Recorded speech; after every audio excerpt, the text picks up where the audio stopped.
여러분 안녕하십니까? 잡학사전 진행의 기다인입니다. 오늘은 김아영, 김하늘 아나운서와 함께합니다. 안녕하세요. 안녕하세요. 안녕하세요.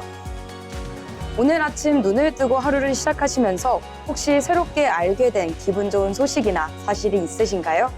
우리는 매일매일 정말 수많은 정보와 마주치며 살아가죠. 하지만 정작 내 삶에 꼭 필요하고 피가 되고 살이 되는 알짜배기 정보들은 바쁜 일상 속에서 타이밍을 놓치고 스쳐 지나갈 때가 참 많은 것 같습니다. 여러분의 오늘 하루를 한층 더 풍성하고 다채롭게 채워줄 흥미로운 지식부터 당장 우리 생활에 쏙쏙 도움이 되는 쏠쏠하고 유용한 정보들까지 정성껏 준비했습니다. 시청자 여러분의 일상 곁에 늘 펼쳐져 있는 다정하고 든든한 백과사전이 되어드리겠습니다. 매일매일 새로운 알매 즐거움이 가득 피어나는 시간, 잡학사전 지금 기분 좋게 출발합니다. 먼저 주요 뉴스 요약해드리는 잡뉴스 헤드라인 시간입니다. 오늘 브리핑에서는 의료 현장의 조직 문화 개선 소식부터 국가 메가 프로젝트 투자, 그리고 최저임금의 생생한 현주소까지 세 가지 핵심 소식을 모아 전달해드립니다. 첫 번째 소식입니다. 국민권익위원회가 의료기관 내 고질적인 문제인 태움, 즉 직장 내 괴롭힘을 근절하기 위해 다음 달 9일까지 집중 신고 기간을 운영합니다. 이번 집중 신고 대상은 의료기관 직장 내 괴롭힘은 물론 피해자 요청에 따른 조치 미흡이나 신고자에 대한 불이익 처우까지 포함됩니다. 청년 포털을 통한 온라인 신고는 물론 비실명 대리 신고 제도를 활용해 신분 노출 걱정 없이 신고할 수 있습니다. 권익위는 문제 적발에 그치지 않고 14일 강원대병원을 시작으로 주요 병원과 간호대학을 직접 찾아가 현진 및 예비 간호사를 대상으로 맞춤형 예방 교육을 실시해 청정하고 상호 존중하는 의료 일터를 만들어갈 계획입니다. 두 번째 소식입니다. 정부가 지역경제 활성화와 미래산업 육성을 위해 메가특구 특별법을 연내 제정하고 3대 메가 프로젝트 추진에 속도를 냅니다. 올해 충청권에서는 246조 원, 영남권에서는 107조 원 규모의 대형 프로젝트가 착공 또는 설비 증설에 들어가며 지역 일자리에 새로운 활력을 불어넣을 전망입니다. 또한 광주 군공항부지 250만 평을 반도체 3단으로 조기 활용하기 위한 정비 작업도 추진됩니다. 특히 미래 일자리의 핵심인 피지컬 AI 분야에서는 2030년까지 휴머노이드와 사족보행 로봇 등의 정부 구매를 대폭 확대해 초기 시장을 창출하고 로봇 부품 중소기업 육성과 모두의 AI 공장장 보급으로 생산성 혁신을 극대화한다는 방침입니다. 마지막 소식입니다. 국내 임금 근로자 중 법정 최저임금에 못 미치는 임금을 받는 근로자가 276만 9천 명에 달하는 것으로 조사됐습니다. 최저임금위원회의 심의 평람에 따르면 전체 임금 근로자의 12.4%가 최저임금 미달 임금을 받았으며 특히 1에서 4인 영세 사업자의 경우 30.3%가 최저임금에 미치지 못해 영세 사업자원과 비정규직, 청년 고령층에서의 노동시장의 내부 격차가 뚜렷하게 나타났습니다. 한편 내년에 적용될 최저임금은 시간당 1,700원으로 확정됐습니다. 올해보다 3.7% 오른 금액으로 주 40시간 기준 월급으로 환산하면 223만 6,300원입니다. 일터의 기본적인 소득 안정망이 현장에서 잘 지켜주고 있는지 보다 철저한 점검이 필요해 보입니다. 괴롭힘 없는 안심 일터, 미래기술이 이끄는 성장 일터, 그리고 최소한의 권리가 보장되는 공정한 일터까지 우리 일터의 체질을 바꾸는 소식들을 전해드렸습니다. 지금까지 잡뉴스 헤드라인 전해드렸는데요. 이번에는 실제 직업 현장으로 가보겠습니다. 다양한 직업을 직접 만나보고 그 속에서 일하는 사람들의 이야기를 들어보는 현장 속으로 시간입니다. 김아영 아나운서가 전해드립니다. 네, 거대한 화물선이 항만에 도착하면 수많은 컨테이너와 화물이 배에서 내리고 또 새로운 화물이 배에 실리기 시작합니다. 하루에도 많은 양의 화물이 오가는 항만에서 화물이 서류에 적힌 내용과 일치하는지 빠지거나 잘못 전달된 건 없는지 확인하는 과정도 매우 중요한데요. 이처럼 화물이 선박에 실리고 내려지는 현장에서 화물의 개수와 상태를 직접 확인하고 기록하는 사람들이 있습니다. 이번 현장 속으로에서는 항만 물류의 정확성을 책임지는 전문가 검수사를 알아보겠습니다. 검수사는 항만에서 화물을 싣거나 내릴 때 화물의 개수와 상태를 확인하는 일을 합니다. 선박에 실리는 화물과 내려지는 화물을 직접 확인하고 관련 서류와 실제 화물이 일치하는지 하나씩 대조하는데요. 화물의 품명과 수량을 확인하는 것은 물론 운송 과정에서 화물이 파손되거나 이상이 생기지는 않았는지도 확인합니다. 확인한 내용은 검수표 등 관련 서류에 정확하게 기록해 화물이 제대로 인도되고 인수됐다는 사실을 확인하는 데 활용됩니다. 수많은 화물이 동시에 움직이는 항만에서 잘못된 화물이 전달되거나 수량의 차이가 생기지 않도록 확인하는 것이 검수사의 중요한 역할입니다. 검수사의 주요 활동 무대는 컨테이너선과 화물선이 드나드는 항만입니다. 부산항과 인천항, 울산항, 광양항 등 국내 주요 무역항을 중심으로 활동하며 선박과 부두를 오가면서 화물의 선적과 하역 과정을 확인하는데요.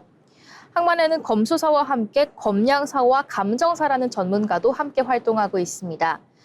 검수사가 화물의 개수와 상태 등을 확인한다면 검량사는 화물의 무게나 부피를 계산하고 감정사는 선박이나 화물과 관련된 증명, 조사 등의 업무를 합니다.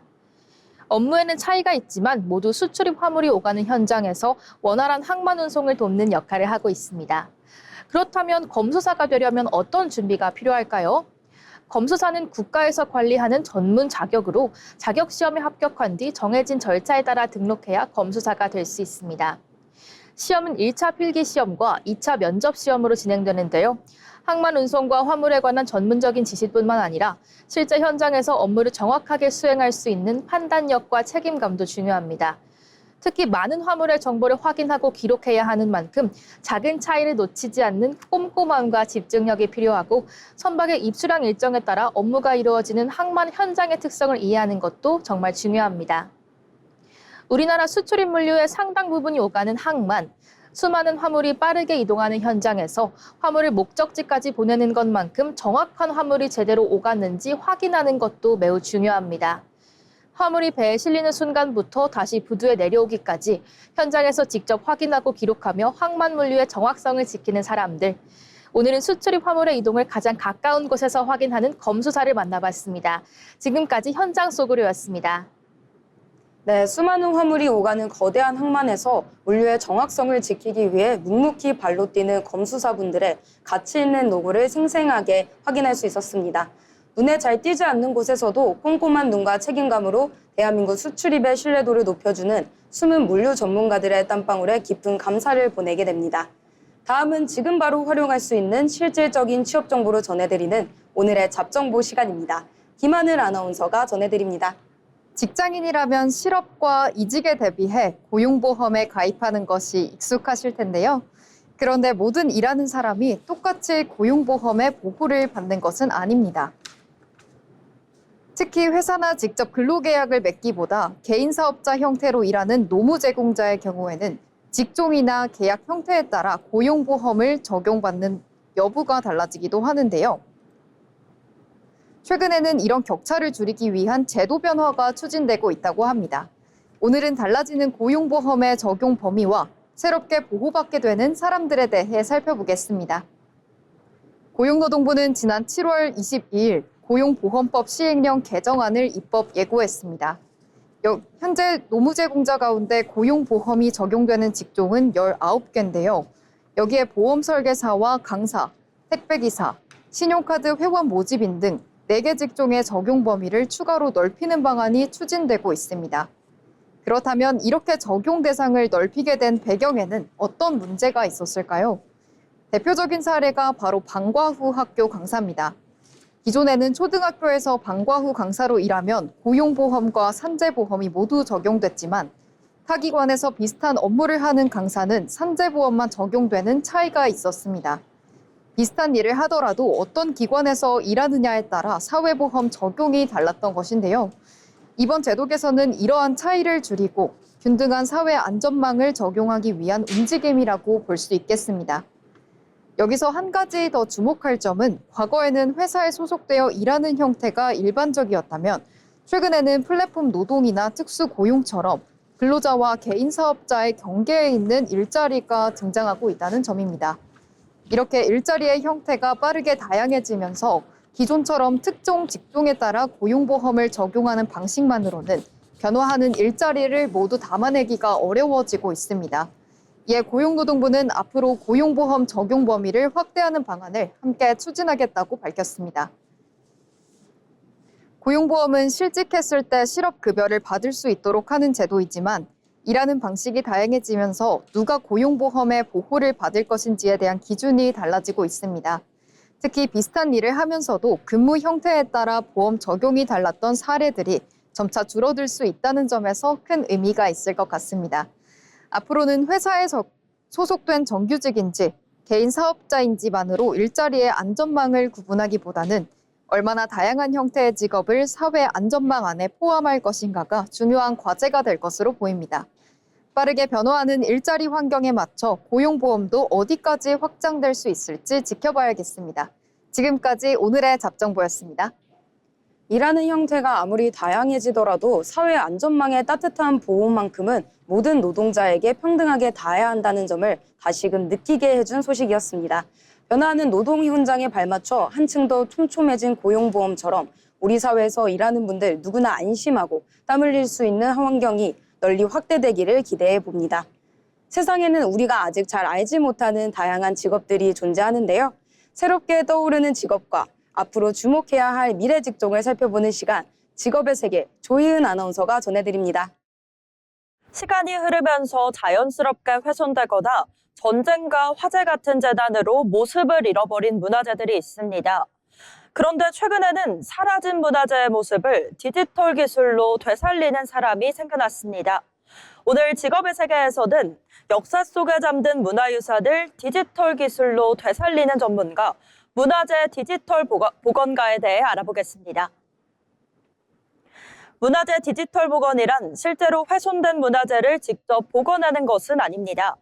사진과 문헌 자료, 3D 스캔 데이터 등을 활용해 문화재의 원래 모습을 디지털 공간에서 재현하는 작업을 말합니다.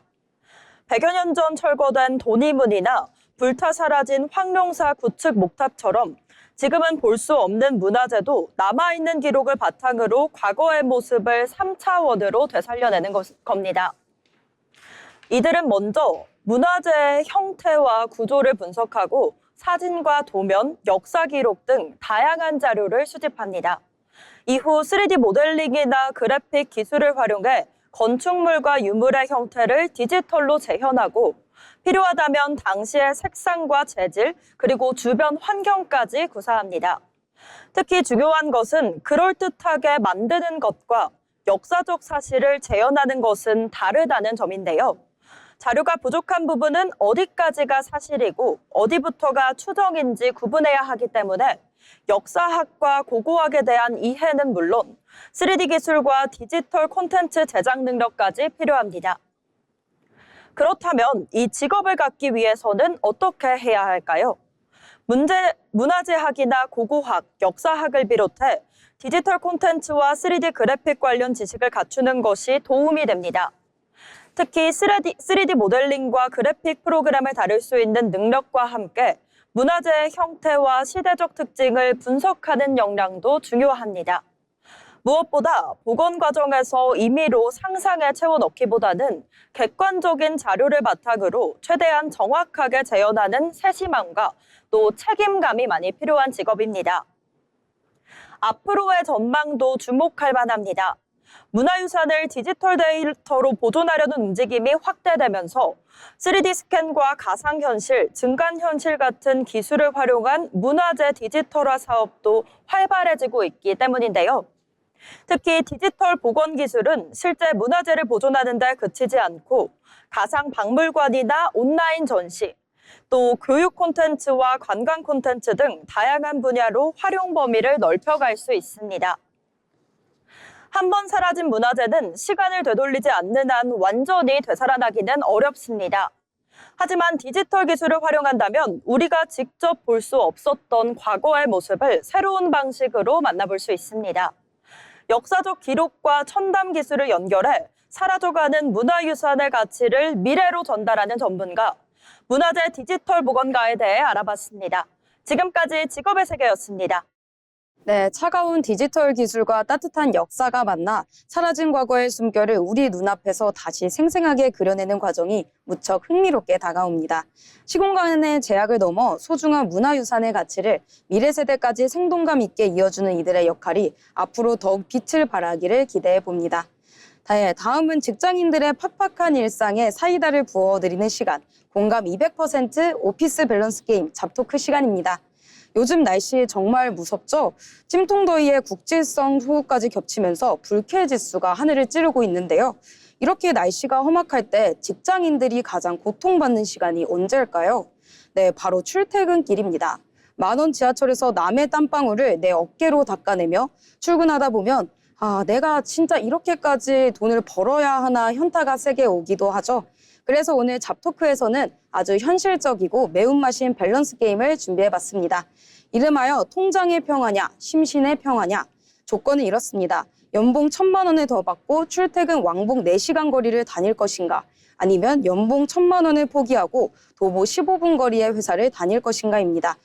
두 분 아나운서는 어떻게 생각하시나요? 저는 뼛속까지 자본주의, 금융치료가 만병통치약이라고 믿습니다. 저는 내 시간은 돈으로 살 수 없다. 워라밸과 심신의 안정을 최우선으로 생각합니다. 저는 오늘 이 주제를 듣자마자 바로 마음의 결정을 끝냈습니다. 네, 벌써 두 분 눈빛에서부터 스파크가 튀는데요. 시청자분들도 지금 실시간으로 엄청 의견을 많이 올려주고 계십니다. 자, 단도직입적으로 묻겠습니다. 하영님, 연봉 1,000만 원을 더 받고 왕복 4시간 가능하신가요? 에이, 다인님, 가능하냐가 아니라 당연히 그래야 하는 거 아닌가요? 직장인이 회사 다니는 이유가 뭡니까? 자아실현, 훌륭한 인맥, 다 좋지만 결국 가장 큰 목적은 돈입니다. 연봉 1,000만 원 인상, 이거 중소기업이나 일반 회사원들에겐 진짜 하늘의 별 따기입니다. 실수령액으로 따져볼까요? 세금 떼고 뭐하고 다 떼도 매달 내 통장에 60만 원에서 70만 원이 더 꽂힌다? 와, 이거 1년이면 800만 원 가까이 모여요. 아니, 그 60만 원을 더 받기 위해서 하루에 4시간을 버릴 수 있을까요? 버리다니요. 그 시간을 왜 버린다고 생각하십니까? 왕복 4시간은 오롯이 나만의 시간으로 만들 수 있습니다. 넷플릭스 밀린 드라마 다 볼 수 있죠. 밀리의 서재로 한 달에 한 권씩 책 읽을 수 있죠. 심지어 영어 회화 인강 들으면서 자기 개발하면 1년 뒤에 이직할 때 몸값을 또 올릴 수 있습니다. 출퇴근 시간은 버리는 시간이 아니라 강제 집중 시간이에요. 게다가 그 대가로 매달 70만 원을 더 받는다면 주말에 근사한 오마카세 가고 분기별로 호캉스 가고 1년 모아서 명품백도 살 수 있습니다. 통장이 든든해야 마음이 너그러지는 법이거든요. 그렇다면 매달 70만 원의 금융치료 그리고 출퇴근 시간을 자기 개발의 시간으로 쓰겠다. 상당히 설득력이 있는데요. 그렇다면은 하늘님 표정이 지금 안 좋으신데 도보 15분 거리를 택하시겠다고요? 네, 하영님이 아마 지하철 왕복 4시간의 무서움을 전혀 모르시는 것 같습니다. 출퇴근 4시간 동안 인강을 듣고 책을 본다고요? 지하철 9호선 급행이나 2호선 사당역 환승 구간 아침 8시에 한번 타보신 적 있으신가요? 책은커녕 내 스마트폰 꺼낼 공간도 없어서 남의 스마트폰을 같이 봐야 합니다. 서 있는 것만으로도 기가 다 빨려서 집에 오면 그냥 쓰러져 자야 할 정도인데요. 이 자기 개발 같은 건 앉아서 편하게 갈 때 가능한 이야기인 것 같습니다. 현실은 파스 붙이고 정형외과 물리치료 받으러 다니느라 병원비가 매달 70만 원 넘게 깨질 것 같아요. 너무 극단적인 상황만 말씀하시는 거 아닌가요? 좌석 버스를 탄다거나 좀 더 일찍 나와서 앉아서 갈 수도 있죠. 왕복 4시간 컷을 맞추려면 일찍 나오는 순간 수면 시간이 날아갑니다. 도보 15분 회사를 생각해보세요. 남들 새벽 6시에 일어나서 화장하고 허둥지둥 나갈 때 저는 8시까지 잘 수 있는 거거든요. 아침에 일어나서 여유롭게 모닝커피 한 잔 내리고 산책하듯 걸어서 출근하는 삶. 퇴근하면 저녁 6시 20분입니다. 해가 중천에 떠 있는 시간인데요. 이때부터 운동하고 친구들 만나고 취미생활 하는 겁니다. 연봉 1천만 원 낮아져서 못 받는 70만 원보다 도보 15분이면 일단 한 달 교통비 10만 원이 굳죠.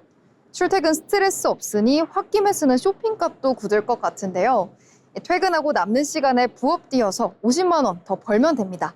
심신의 평화가 곧 최고의 재테크가 아닐까 싶습니다. 네, 두 분 이야기를 들어보니까 논리가 완벽해서 제가 다 빨려 들어가는 기분인데요. 금융치료로 샀을 때 얻는 자본주의의 맛 대 시간과 건강을 지키며 얻는 주도적인 삶의 맛. 지금 아주 뜨겁게 엇갈리고 계신데 제가 다른 의견들도 한번 갖고 와봤습니다. 왕복 4시간 해봤습니다. 1년 만에 위염, 장염, 탈모 다 왔습니다. 1,000만 원 더 받아서 병원비로 1,500만 원 썼습니다. 무조건 도보 15분입니다. 라는 입장도 있었고요. 또 하영님 말씀처럼 하영님 말씀에 격하게 공감을 해주시는 분도 있었는데요. 도보 15분 직장 3년 차입니다. 워라밸은 최고인데 통장 잔고 보면 우울해서 퇴근하고 할 게 없습니다. 집에 누워서 유튜브만 봐요. 돈 많이 주고 멀리 보내주세요, 제발. 이분은 철저하게 자본주의에 또 한 표를 던지셨습니다. 그렇다면은 한혜님은 도보 15분이어도 돈 없으면 우울하다. 이 의견 어떻게 보시나요? 네, 정확합니다. 일찍 퇴근하면 뭐합니까? 사람 만나고 취미생활 하려면 다 돈입니다. 이 통장이 가벼우면 퇴근 후의 삶도 질이 떨어질 수밖에 없을 것 같은데요. 하영님이 퇴근하고 부업을 해서 메우겠다고 하셨는데 그거야말로 주객이 전도된 게 아닐까 싶습니다. 본업에서 내 가치를 인정받아서 연봉을 높이는 게 커리어에 훨씬 더 이득일 것 같은데요. 왕복 4시간이 체력적으로 힘든 건 인정하지만 젊을 때 한 살이라도 더 바짝 고생해서 시드머니 모으고 자산 증식하는 건 어떨까 싶습니다. 언제까지 워라밸만 찾으면서 제자리에 머무를 수 있을까요? 자산 증식 좋죠. 그런데 번아웃 와서 회사 관두면 그게 다 무슨 소용입니까? 우리가 기계가 아니잖아요. 하루에 가장 많은 에너지를 길거리에 버리고 나면 회사 업무도 이도저도 아니게 됩니다. 맨날 만성 피로에 시달리면서 모니터 앞에서 꾸벅꾸벅 조는 동료들이 생각보다 많아요. 반면에 도보 15분 출퇴근하는 사람들은 컨디션이 늘 최상입니다. 업무 효율이 폭발하겠죠? 그럼 그 성과를 인정받아서 빠르게 승진하고 연봉 1,000만 원 이상 뛰어오를 수 있는 가능성이 열리는 겁니다. 잃어버린 1,000만 원에 집중하지 말고 남는 하루 3시간 남짓의 여유를 나의 무기로 만드는 것이 훨씬 똑똑한 투자입니다. 네, 두 분의 불꽃 튀는 토론 정말 6분이라는 시간이 어떻게 지나갔는지 모를 정도로 치열했는데요.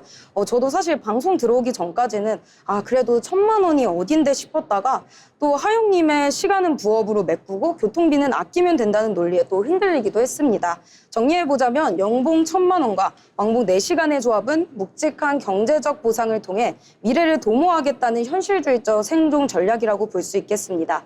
반면 연봉을 포기하더라도 도보 15분을 택하겠다는 건 내 삶의 질과 일상의 여유 그리고 신체적 정신적 건강을 절대 양보하지 않겠다는 현대인들의 절박한 웰빙 선언일지도 모르겠습니다. 정답은 없는 것 같고요. 각자가 처한 경제적 상황, 체력 그리고 인생에서 어떤 가치를 우선순위에 두느냐에 따라 선택이 달라지겠죠. 다만 분명한 건 우리 직장인들이 돈과 시간 사이에 매일매일 치열한 줄타기를 하며 열심히 살아가고 있다는 거가 사실이 아닐까요? 지금까지 잡토크였습니다.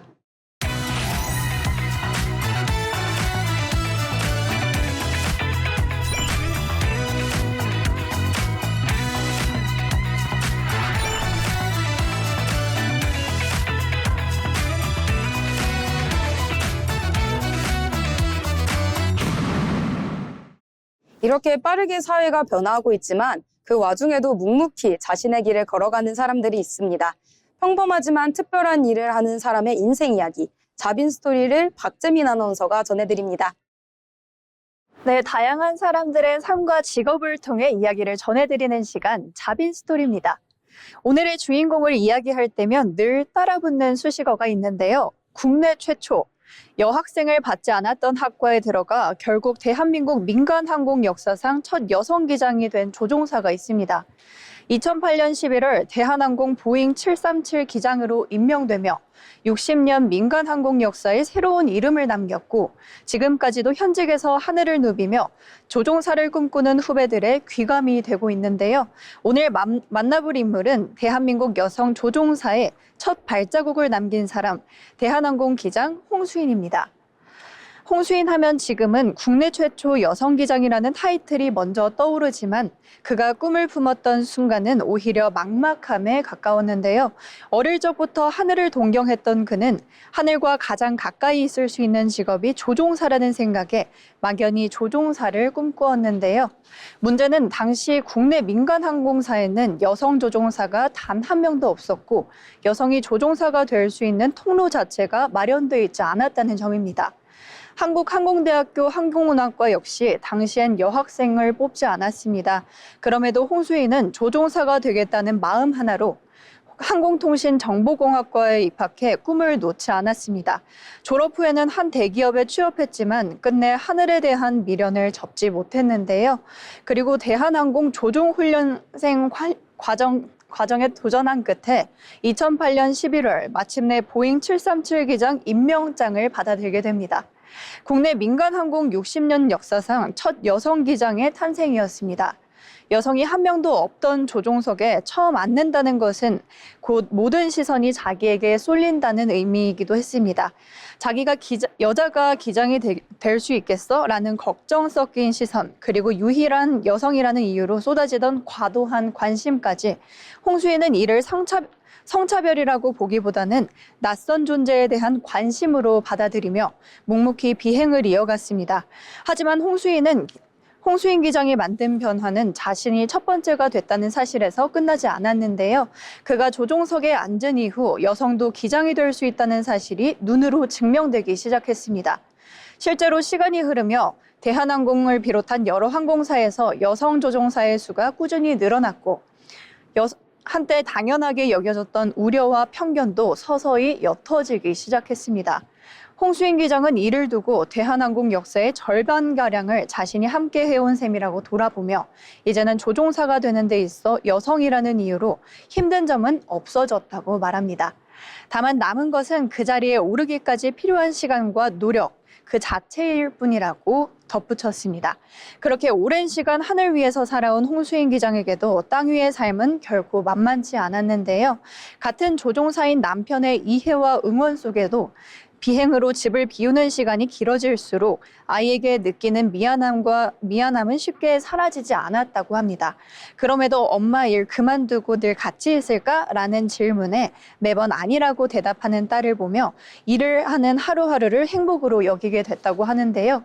23년 차 베테랑이 된 지금도 그의 목표는 단 하나입니다. 비행을 마치는 그날까지 안전하게 하늘을 나는 것, 그리고 기회가 된다면 후배 조종사들에게 자신의 경험을 나누는 일도 해보고 싶다고 전했습니다. 여학생을 받지 않았던 학과에 문을 두드린 대학생, 그리고 국내 민간항공 60년 역사상 첫 여성 기장이 된 조종사, 그리고 이제는 후배의 길잡이가 되고 싶다는 베테랑 기장. 홍수인 기장의 이야기를 따라가다 보면 최초라는 타이틀이 단지 한 사람의 기록이 아니라는 것을 알 수 있습니다. 없던 길을 걸어간 한 사람의 발자국이 뒤따르는 이들에게는 이정표가 되고 불가능해 보였던 자리를 당연한 자리로 바꿔놓기도 합니다. 가장 높은 곳에서 가장 낯선 시선을 견디며 하늘의 문턱을 낮춰온 조종사 홍수인이었습니다. 지금까지 자빈스토리였습니다. 네, 아무도 걷지 않는 길에 첫 발자국을 남겨 수많은 후배들의 든든한 이정표가 되어주신 홍수인 기자님의 굳건한 용기에 깊은 존경의 박수를 보냅니다. 우리 사회 곳곳에서 지금 이 순간에도 보이지 않는 한계를 허물며 또 다른 최초의 길을 묵묵히 개척하고 있을 모든 분들의 눈부신 비행을 진심으로 응원합니다. 이번 시간은 경제로 보는 일터입니다. 경제의 변화는 곧 일의 방식과 일자리의 모습에도 영향을 미치죠. 이번 시간에는 경제의 흐름을 통해 산업과 일터의 변화를 함께 들여다보겠습니다. 조희은 아나운서가 전해드립니다. AI가 사람을 대체한다. 이제는 AI와 일하는 법이 경쟁력이다. 경제로 보는 일터입니다. 챗GPT를 비롯한 생성형 AI가 빠르게 확산되면서 보고서를 작성하고 또 자료를 정리하고 번역을 해내는 일까지 해내는 시대가 됐습니다. AI가 사람의 일자리를 빼앗는 시대가 찾아왔는데요. 그런데 조금 다른 시선으로 보면 AI가 일자리를 없애는 것만큼이나 일자리의 형태 자체를 바꾸고 있다는 점에 주목할 필요가 있습니다. 오늘 경제로 보는 일터에는 AI가 바꾸고 있는 노동시장과 그 속에서 달라지는 우리의 일에 대해 이야기해보겠습니다. 먼저 가장 큰 변화는 기업이 사람을 뽑는 기준에서 나타나고 있습니다. 과거에는 신입사원을 채용한 뒤 업무를 가르치고 경력을 쌓게 하는 방식이 일반적이었습니다. 자료를 모으고 정리하는 데 여러 사람이 많은 시간을 들였다면 이제는 AI를 활용해 상당 부분을 자동화할 수 있는데요. 기업 입장에서는 비용을 줄이고 생산성을 높일 수 있는 기회입니다. AI를 활용해 업무 시간을 줄이고 AI가 만든 결과물을 검증하고 또 그 결과를 실제 의사결정으로 연결할 수 있는 능력이 새로운 경쟁력이 되고 있는 겁니다. 그렇다면 AI가 확산되면 사람의 일자리는 모두 줄어드는 걸까요? 꼭 그렇지만은 않습니다. 기술이 하나의 업무를 없애는 동시에 새로운 업무를 만들어내기도 하기 때문입니다. 실제로 기업에서는 AI 서비스를 기획하고 관리하는 인력부터 AI가 만들어낸 데이터를 검증하는 전문가, 기업의 데이터를 안전하게 보호하는 보안 인력 등 새로운 직무에 대한 수요가 생겨나고 있습니다. 기업의 입장에서도 AI는 단순한 업무 도구 이상의 의미를 갖습니다. AI를 도입하면 생산성을 높일 수 있지만 그만큼 새로운 비용과 또 위험도 발생합니다. 기업 내부의 데이터를 AI에 어떻게 활용할 것인지, 잘못된 AI의 답변을 또 누가 검증할 것인지, 개인정보와 기업 기밀은 어떻게 보호할 것인지 새로운 문제들이 등장하기 때문입니다. 특히 AI가 만들어낸 결과에 오류가 발생했을 때 최종적으로 책임을 지는 건 사람입니다. 결국 기업에게 필요한 것은 AI를 도입했으니 사람이 필요 없다가 아닌 AI를 활용하면서도 그 결과를 판단하고 책임질 수 있는 사람이 필요하다. AI 시대에 인간의 역할이 사라지는 것이 아닌 사람에게 요구되는 역할의 수준이 달라지고 있는 것입니다. 그렇다면 앞으로 우리에게 필요한 것은 무엇일까요? AI에게 정확한 질문을 던지고 나온 결과를 비판적으로 검토하고 또 내 분야의 전문 지식과 결합시켜 실제 결과물로 만들어내는 능력이 중요해지고 있습니다. 즉, 앞으로의 경쟁력은 AI를 사용할 줄 아느냐가 아닌 AI를 이용해 무엇을 만들어낼 수 있느냐에 달려 있습니다. 사람과 기술이 어떻게 함께 일할 것인가에 대한 경쟁이 되고 있습니다.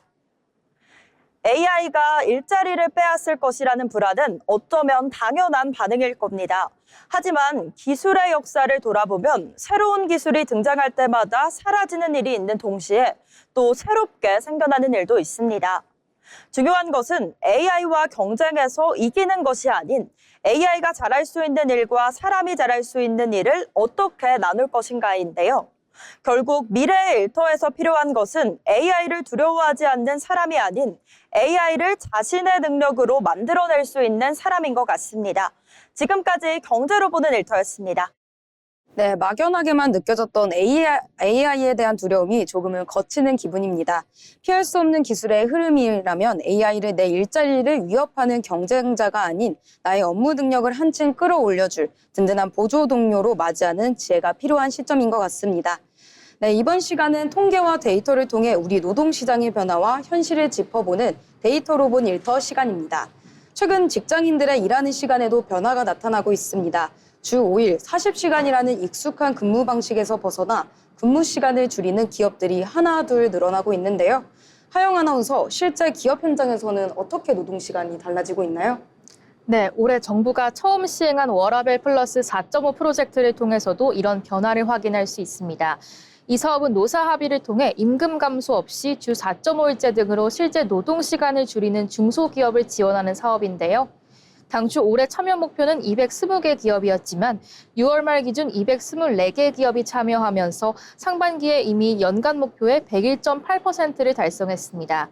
특히 참여 기업의 67.9%는 50인 미만 규모의 소규모 기업이었습니다. 노동시간 단축이 일부 대기업이나 IT 기업에만 나타나는 것이 아니라 중소기업에서도 다양한 방식으로 시도되고 있는 겁니다. 네, 주 4.5일제라고 하면 보통 금요일 오후에 일찍 퇴근하는 모습을 떠올릴 수 있을 것 같은데요. 실제 기업들도 비슷한 방식으로 운영하고 있나요? 꼭 그렇지만은 않습니다. 기업마다 업무 특성이 다른 만큼 노동 시간을 줄이는 방법도 다양했는데요. 매주 금요일 오후를 쉬거나 격주로 특정 요일에 휴무하는 방식의 주 4.5일제를 운영하는 기업이 있는가 하면 한 달에 2차례 원하는 날을 골라 4시간씩 단축 근무하는 주 38제를 채택한 기업도 있었습니다. 또 하루 근무 시간을 1시간씩 줄여 주 35시간제를 운영하는 곳도 있었고요. 결국 모든 기업이 똑같은 방식으로 근무일을 정하는 것이 아니라 업무와 인력 상황에 따라 하루를 줄이거나 몇 시간을 줄이거나 매일 조금씩 줄이는 다양한 형태의 노동 환경이 생겨나고 있는 겁니다. 네, 근무 시간을 줄이는 방법도 기업마다 상당히 다르군요. 그런데 아무래도 기업 입장에서는 일하는 시간이 줄어들면 업무 성과나 생산성이 떨어질까 봐 걱정도 할 수 있을 것 같은데요. 맞습니다. 그래서 노동시간 단축과 함께 중요한 것이 바로 일하는 방식의 변화입니다. 실제로 참여 기업들은 단순히 출퇴근 시간만 줄이는 것이 아니라 불필요한 회의와 보고를 줄이고 집중 근무 시간을 운영하는 등 업무 방식도 함께 바꾸고 있는데요.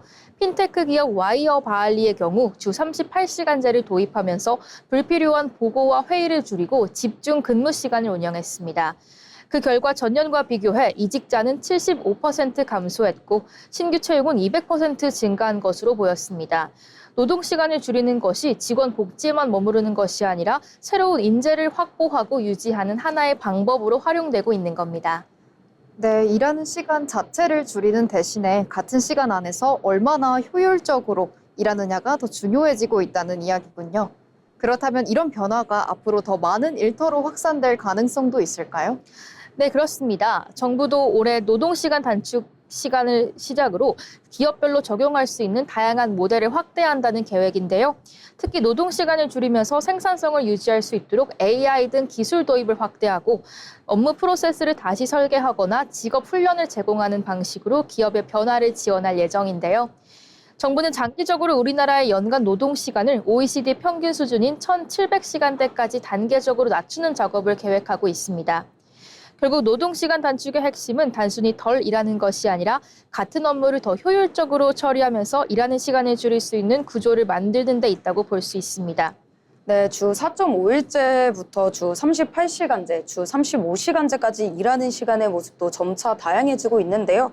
얼마나 오래 일했는지가 아니라 주어진 시간 안에서 얼마나 효율적으로 일했는지가 중요해지면서 우리 일터의 시간표가 조금씩 달라지고 있는 것 같습니다.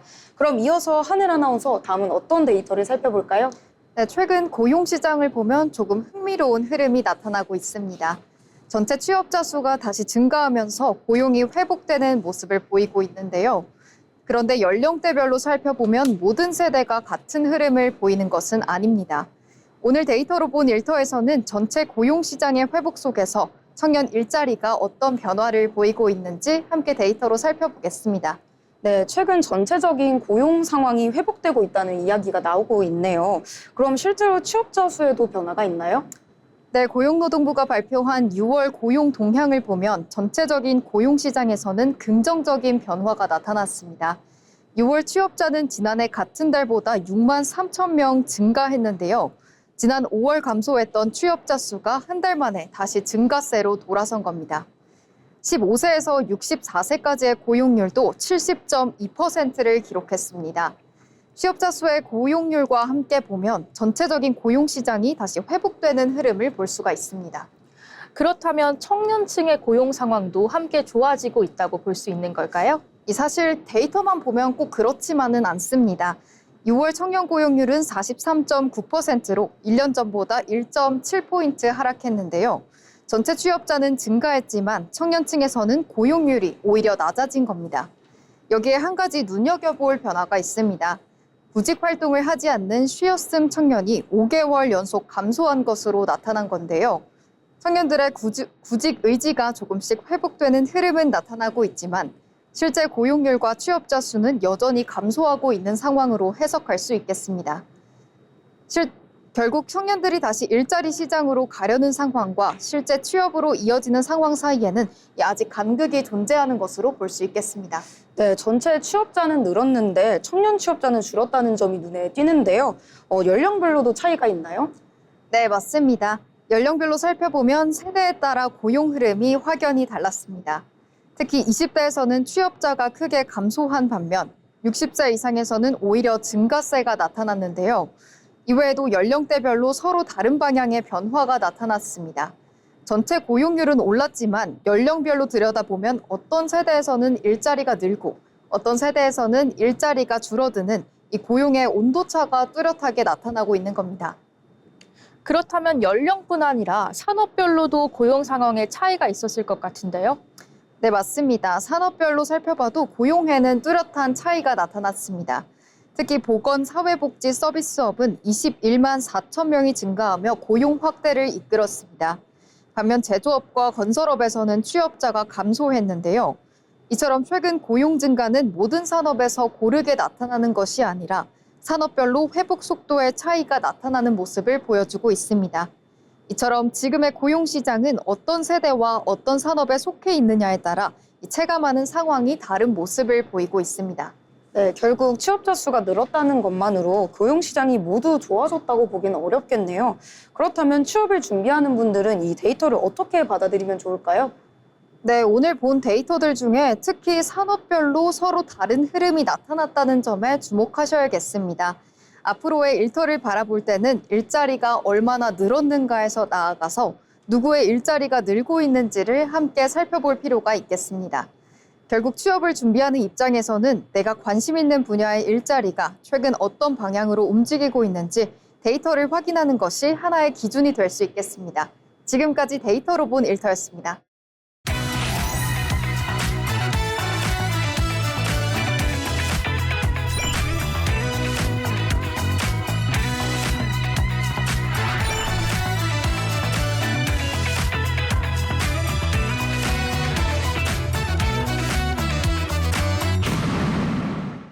취업을 준비할 때 중요한 것 중 하나는 바로 기업을 제대로 이해하는 것입니다.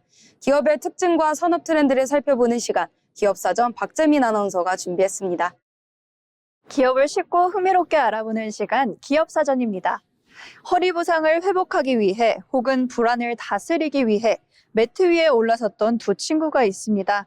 요가를 하며 몸과 마음을 다잡던 이들은 정작 마음에 드는 요가복을 찾지 못해 직접 옷을 만들기 시작했습니다. 그렇게 탄생한 브랜드가 지금은 요가복을 넘어 전 세계의 셀럽들의 일상복으로 자리하게 됐는데요. 수련실 안에서만 입던 옷을 거리로 꺼내놓은 기업, 바로 알로입니다. 알로라는 이름에는 특별한 뜻이 담겨 있습니다. 공기, 땅, 바다, 자연과 연결된 균형 잡힌 삶을 살고자 하는 브랜드의 철학을 세 글자 안에 압축한 것인데요. 2007년 미국 로스앤젤레스에서 데니 해리스와 마르코 드조지가 함께한 이 브랜드는 처음부터 뚜렷한 비전을 가지고 있었습니다. 바로 스튜디오에서 거리까지 수련실에만 어울리던 요가복이 아니라 운동을 마친 뒤에도 카페에 갈 때도 편안하게 걸쳐 입을 수 있는 옷을 만들겠다는 생각이었습니다. 기능성은 그대로 지키면서 디자인의 무게중심을 스튜디오 밖으로 옮긴 것, 이것이 알로가 다른 요가복 브랜드와 구별되는 첫 번째 지점이었습니다. 하지만 알로가 지금의 자리에 오른 진짜 비결은 디자인 그 이상에 있는데요. 초기 알로에는 자본도, 유통망도, 명분도 없었습니다. 백화점 입점은 물론 꿈도 꾸지 못했고 전통적인 요가 업계에서는 패션에만 신경 쓴 브랜드라는 차가운 시선까지 받게 되는데요. 이때 알로가 선택한 방식은 화려한 광고가 아니었습니다.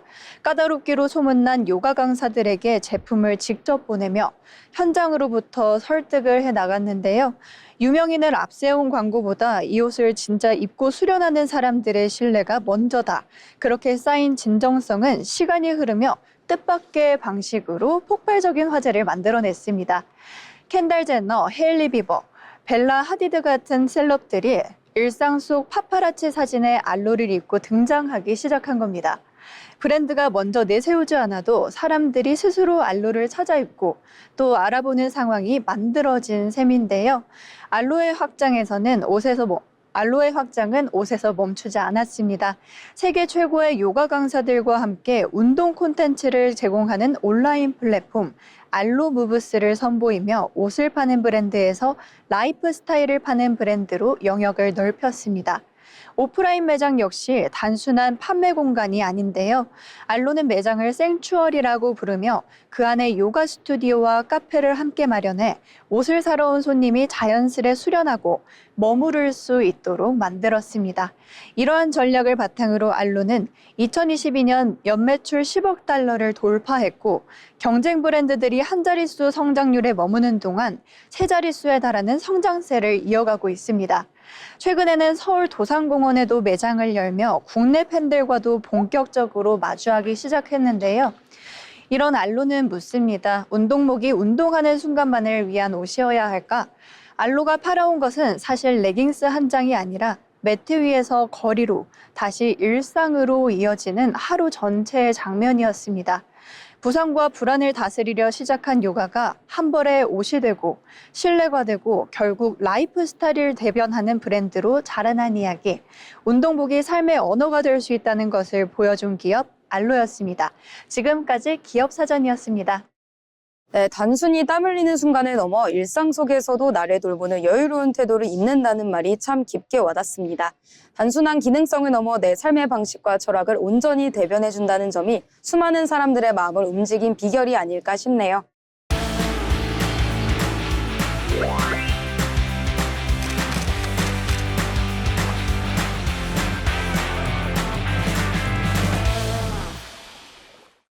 전국의 축제와 핫플레이스를 소개해드리는 어디 갈까 시간입니다. 뜨거웠던 여름의 열기가 서서히 가라앉고 아침 저녁으로 제법 선선한 바람이 불어오는 8월입니다. 이맘때면 강원도 평창의 산허리는 마치 하얀 소금을 뿌려놓은 듯 눈부신 풍경으로 물들기 시작하는데요. 바로 한국 단편문학의 백미 이효석 작가의 메밀꽃 필 무렵의 실제 배경인 봉평에서 열리는 2026 평창 효성문화제입니다. 우리말과 글이 주는 감동을 그대로 재현한 하얀 메밀꽃밭이 9월 초 본격적인 개막을 앞두고 방문객들을 맞이할 준비를 하고 있는데요. 그럼 지금부터 문학의 향기와 눈부신 자연이 어우러진 낭만적인 문학마을 평창 봉평으로 함께 떠나보겠습니다. 효성문화제의 가장 큰 매력은 뭐니 해도 끝없이 펼쳐진 새하얀 메밀밭입니다.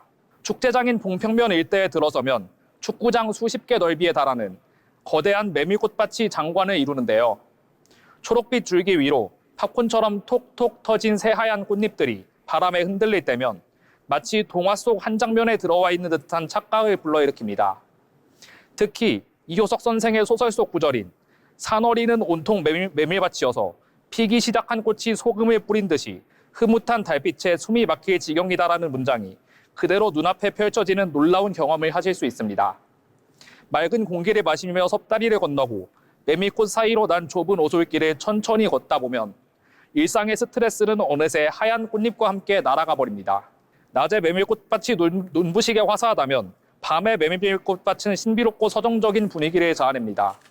소설 속 주인공 허생원이 걸었던 달밤의 정취를 방문객들도 느낄 수 있도록 축제 기간에는 야간에도 메밀꽃밭을 은은하게 밝혀두는데요. 달빛과 부드러운 경관 조명이 새하얀 꽃잎 위로 내려앉으면 낮과는 전혀 다른 로맨틱하고 몽환적인 밤의 정원이 완성됩니다. 풀벌레 소리를 배경음악 삼아 은은한 달빛 아래 하얗게 빛나는 메밀꽃 사이를 걷는 시간은 이번 축제에서 절대 놓쳐서는 안 될 최고의 감동 포인트입니다. 발길이 닿는 모든 곳이 그림 같은 봉평이지만 축제장 곳곳에는 특별한 추억을 남길 수 있는 아름다운 포토존이 마련되어 있습니다. 흐르는 냇물 위로 눈씻게 놓인 섭다리, 전통 물레방아, 그리고 나귀를 탈 수 있는 체험장까지 소설 속 배경을 그대로 옮겨놓은 듯한 공간들이 사진의 완성도를 높여주는데요. 특히 아름다운 우리 문학의 매력을 깊이 느낄 수 있는 이효석 문학관과 문학의 숲도 함께 둘러보시길 추천해드립니다. 단순한 꽃 구경을 넘어 문학이 주는 따뜻한 서사를 오롯이 느끼며 셔터를 누르는 매 순간이 한 편의 작품 같은 인생샷으로 남게 될 것입니다. 효성문화제를 더욱 알차게 즐기기 위한 안내를 해드립니다. 축제장 일대를 둘러보는 것은 기본적으로 무료이지만 가장 밀도 높고 아름다운 경관을 자랑하는 핵심 포토존인 자연 테마 메밀꽃밭은 2,000원의 입장료가 있습니다. 또한 이효석 문학관과 달빛 언덕 역시 각각 2,000원과 3,000원의 입장료가 있으며 두 곳을 모두 관람할 수 있는 통합권은 4,500원에 구매하실 수 있는데요.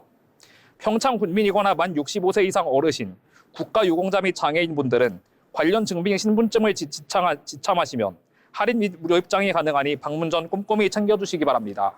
새하얀 꽃밭에서 문학의 향기를 흠뻑 느낄 수 있는 강원도 평창 효성문화제. 축제는 강원도 평창군 봉평면 효석문화마을 일원에서 펼쳐지며 KTX를 이용해 평창역에서 내린 뒤 시내버스를 타면 역에서부터 맑은 풍경을 감상하며 대중교통으로도 편하게 방문하실 수 있습니다. 가을이 시작되는 길목, 다가오는 9월에는 만개한 하얀 메밀꽃밭에서 소설 속 주인공이 되어보는 낭만적인 문학여행을 미리 계획해보시는 건 어떨까요? 지금까지 어디 갈까였습니다. 네, 마지막으로 알아두면 도움이 되는 생활 정보를 전해드리는 알쓸정 시간입니다. 구나연 아나운서가 전해드립니다. 알아두면 쓸데있는 정보 알쓸정입니다. 보통 아침 식사로 어떤 거 드시나요? 건강을 생각해서 요구르트 한 병, 과일 주스 한 잔, 또 통밀빵을 즐겨 드시는 분도 많으실 텐데요. 그런데요, 건강을 생각해서 고른 음식이라도 제품이나 먹는 방법에 따라 혈당 관리에는 차이가 생길 수 있습니다. 오늘은 아침에 자주 먹지만 혈당을 관리하고 있다면 한 번쯤 알아두면 좋을 음식 3가지에 대해서 알아보겠습니다. 첫 번째는 요구르트 음료입니다. 요구르트 하면 건강에 좋을 거야 라고 생각하시죠. 그런데 제품에 따라 당류가 들어있는 경우도 있습니다. 그러면 우리 마트에서 어떤 걸 봐야 할까요? 바로 뒷면에 영양성분 표입니다. 앞면에 유산균이나 건강과 같은 문구보다 당류가 얼마나 들어있는지 이것부터 확인해 보세요. 특히 매일 마시는 제품이라면 비슷한 제품과 당류를 비교해서 당류가 더 낮은 제품을 고르는 것도 팁입니다. 그리고 무가당이라고 적혀 있어도 당이 0은 아니라는 점 기억해 두세요. 요구르트는 유산균만 보지 말고 당류도 한 번 더 보기. 두 번째는 과일 주스입니다. 과일이 들어있는데 당연히 건강한 거 아니야? 이렇게 생각하실 수 있죠? 그런데 혈당 관리 측면에서는 과일을 통째로 먹는 것보다 주스로 마시는 건 조금 다릅니다. 주스는 한 번에 마시기 쉽고 통째로 과일을 섭취하는 것보다 식이섬유 섭취가 줄어들 수 있기 때문인데요. 그래서 혈당 관리가 필요하다면 과일 주스보다는 과일을 통째로 씹어 드시는 게 좋습니다. 아침에 과일이 당긴다면 주스보다는 깨끗하게 씻은 과일 하나 꼭 기억해 두세요. 마지막은 통밀빵입니다. 통밀빵은 일반적인 흰빵보다 식이섬유를 더 섭취할 수 있어서 혈당 관리를 하시는 분들이 많이 찾죠. 그런데 여기서 주의할 점이 있습니다. 빵이 갈색이라고 해서 모두 통밀빵일까요? 그런 것은 아닙니다. 그래서 통밀빵을 고를 때는 색깔보다는 원재료명을 먼저 확인해 보세요. 특히 통밀이나 통밀가루가 원재료명 앞쪽에 있는지 꼭꼭 확인하시기 바랍니다. 갈색이니까 통밀빵이겠지가 아니라 원재료명 한번 볼까? 이게 오늘의 포인트입니다. 자, 오늘 내용 3가지 기억해 볼까요? 요구르트는 유산균보다 당류와 영양 정보 먼저 확인하기. 과일은 주스보다 통째로 먹기. 통밀빵은 색깔보다 원재료명 확인하기. 우리가 건강을 생각해서 고른 음식이라고 해도 제품마다 들어있는 성분은 조금씩 다릅니다. 그러니까 마트에 가서 건강해 보이는 제품을 찾으셨더라도 잠깐만 원재료명 먼저 확인해 볼까? 라는 습관 들이시길 바랍니다. 오늘 알아두면 언젠가 한 번은 쓸데있는 정보, 내일 아침 식사를 고르실 때 알려드린 3가지 꼭 한번 생각해 보시기 바랍니다. 지금까지 알쓸정이었습니다. 네, 이제 잡학사전 마칠 시간입니다. 내일도 이 시간에 반가운 정보 들고 찾아오겠습니다. 끝까지 함께해 주신 여러분 고맙습니다.